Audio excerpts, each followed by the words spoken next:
I may look like this, all sweet and innocent, but baby, I likes me some ecchi. Hey guys, it's me, Kendra, and welcome back to my corner of the internet. It has been a while since I've been on here. I apologize for that, but on the flip side, happy New Year's Eve. We are going into a new year, and before we do that, I wanted to recount the anime that I really loved and liked this year of 2024. This was a great year for anime, and I know that can be said every single year since the pandemic. The amount of anime that is coming out, the caliber of anime that's coming out is better each year than the last, but this year I really had a chance to sit down and enjoy myself. The past 2 years I was trying to keep up with the Joneses, trying to watch specific shows that I knew were going to get talked about, but this year I decided to really lock in and just watch shows that I wanted to watch. So here is the list of shows that I really loved, my top anime shows for 2024. But before I talk about the ones that I loved, let's talk about the ones that I liked. These are my honorable mentions. Shows that I just liked, or shows that I started and liked what I saw, but I just didn't have time to finish them. Starting off with the shows that I liked but never finished, we're gonna start with Unnamed Memory. I liked what I saw. It was a very interesting story. This woman who's powerful, this guy with a curse on him, trying to solve ways to get it off. It was a very interesting show. I just stopped at episode 4, I think, but I think I will definitely go back to it. Another show that I liked but didn't finish was Go-Go Loser Ranger. Again, I liked what I saw at the beginning. I just didn't finish the show. But that's another one I definitely will go back to because I want to see if, what's his name? Villain D? I forgot what his name was, but I think it was D. I want to see if he really can successfully infiltrate this Power Ranger-esque world. And why are these Power Ranger-esque people jerks? I don't know. I want to find out more about that. Moving on to my next honorable mention, Windbreaker. I know that people went crazy over Windbreaker because they were like, this is what fighting should look like compared to, like, say, Tokyo Revengers, which is another show about teenage gangs. But I don't know that I'm saying that Tokyo Revengers is better. I never watched Tokyo Revengers, but as much as I did like Windbreaker, that was just it. I liked it. I didn't love it. It left me wanting something. I just don't know what that thing was. I do kind of want to see what season 2 is going to do because I think it is slated to have another season. How I attended an all guys mixer. Now, I was going to read this manga a couple of months ago, but then I saw that HiDive was going to do an adaptation. So I was like, okay, fine, I'll just wait till then. I think I'm like 2 episodes behind at this point. I'm almost done with it. I just don't love it like I thought I would. And I think it's because the relationships are moving so incredibly slow. I wish the couplings would speed up. The only 2 that have my heart are these 2 because I feel like they know they like each other, but it's just not moving where I want it to be, and I just need this show to move a little faster. Yakuza Fiance. Again, I had read Yakuza Fiance actually when I heard it was getting announced because I did have the first volume, and my previous video was talking about the first volume of the manga, what the probably first few episodes are going to be about, and then from there I was going in blind. And my only gripe with this show, like I said in my video, that they are teenagers. They are 17 at the start of this. Now, at the premiere of episode 11, Yoshino, the main character, does say that she's 18. So they are technically adults now, but they're just so young and they're going through some of the craziest things I've ever seen. And I'm like, whoa, is this what the kids today are doing? But I do love Yoshino. So if this gets a season 2 announcement and we get to see what other shenanigans her, Soma, and Kirishima get into, that dislike may turn into love. I don't know. And my last honorable mention was this season of Demon Slayer. With how short this season was, they really could have kept that. I would have liked this to be maybe a cute little OVA. I would have rather maybe they added on to a movie or something.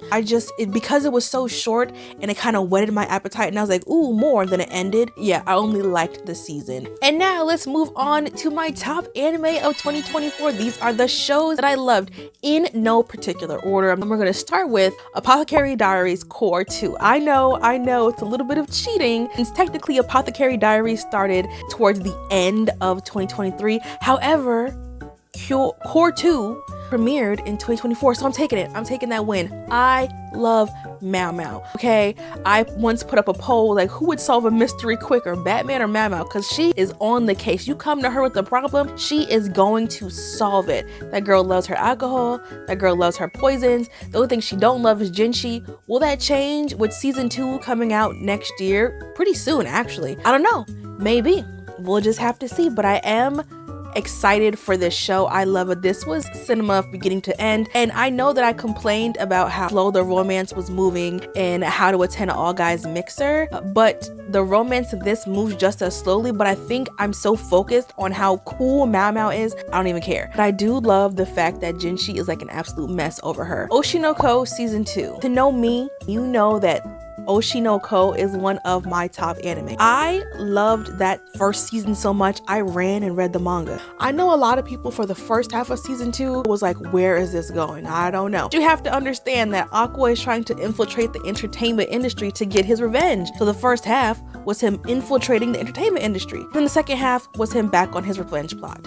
But this season was so great. It gave Nubi Kamachi a new song, Poppin' 2. Poppin' 2 is not my favorite Nubi Kamachi song. Chained Soldier. Yep, you heard me. Chained Soldier. I may look like this, all sweet and innocent, but baby, I likes me some ecchi. Show me the melons. Show me that smart. But even as sexy as this show was, it actually had a pretty good plot. Plot really did suck me in. Kaiju number 8. People have been talking about this. People have been hyping this up. And like I said, I was trying to be selective of what I watched this year, but Kaiju number 8 seemed too good to pass up. So I started watching it and I liked it. And I have a new anime crush, Kafka Hibino. I really did like Kafka. Like, he is a really great anime protagonist. I'm really excited to see season 2 because the way that some of these kaiju are moving, I'm scared for my team, but I'm also hopeful that, you know, they are going to come out on top and like figure out the mystery of why Kafka even was able to ingest a kaiju anyway. I parry everything. This show's main character, Noor, very handsome, very dedicated to the people around him. And I love that this show shows about how he went to go train as a child, to train in all of the different ways. And he basically had no skills. The only skill he had was to parry. And that was pretty much the only skill he needed because he parried everything, even attacks that would have been devastating to mankind. He was out here with a little sword, bing, parrying it at all. Frieren part 2 or core 2. I know, a little bit of cheating because Frieren was like Apothecary Diaries, where it premiered the end of 2023, but then they took like a week or 2 break, and then part 2 premiered in 2024. So again, it counts. I love Frieren, I love Fern, I love Stark. This show was amazing from the beginning. I know a lot of people said that it started off kind of slow. I personally didn't feel that way. I felt like it was kind of giving you that backstory, and it really drew you in. It started off, I wouldn't say slow, but it started off scenic. Like, oh, this is a nice show. And then once you start seeing them and how they fight, you're like, whoa, maybe I underestimated it. And a lot of y'all did, but not me. From the beginning, I knew it was gonna be fire, and I was right. A sign of affection. When it comes to shoujo josei anime, there's just one that kind of pushes itself to the forefront, and a sign of affection was it. Yuki and Itsumi were so cute, and I just felt like this show hopefully gets a season 2 because the way that I just rooted for them from the get-go, from the jump. The second he popped on the screen and was the total opposite of her childhood friend, I was like, yeah, no, she needs a man like this. To see somebody finally treat her like the grown-up that she is. He sees the beauty in her, she sees the beauty in him. It's just a beautiful show. He learned sign language for her. So I'm just saying, if he wanted to, he would. Hokkaido gals are super adorable. So if you watched any of my earlier manga journey videos, I mentioned this manga. When I heard that it was getting an anime, I was so excited, and it did not disappoint to me. I loved seeing these characters in color, in motion. I was very much excited to see it, and I do hope that it continues on because it was such a cute anime. Another one is Majilu Mierko. Again, if you watched my earlier videos, I mentioned this manga too. This is the adult magical girl anime. I love it. The transformation sequences, like, I didn't know how they were gonna do them. Beautiful. Majilu Mierko season 1 has been a wonderful watch. The comedy, the little bits of drama, the little bits of lore that they're dropping, I've really been enjoying it. And last but not least, My Hero Academia season 7. I don't know if you guys know this about me, but I am an MHA stan. I know a lot of people see a lot of things wrong with it, and I see those things too, but I love it so much, and this season really took it there. The war arc, the way that these kids have not had a break since school started. Like the first month or 2 of school was cool, and then after that been on hyperdrive, fighting, almost dying. Like, it's been a whole lot. Seeing Ochako get her time to shine, seeing Deku pull out more moves. This is what we've been waiting for. Seeing the Todoroki family come together. Still bump Endeavor though. Can't stand him. The next and final season will be out next year. And then we get the prequel, which is My Hero Vigilantes. So those are my top anime this year. And that's just what I watched. That's not counting all the shows that premiered. There was a lot of anime that came out this year. So what were you guys' favorites? Make sure to leave it in the comments below. Do you agree with any of the favorites that I have? Do you disagree? I hope 2024 was great.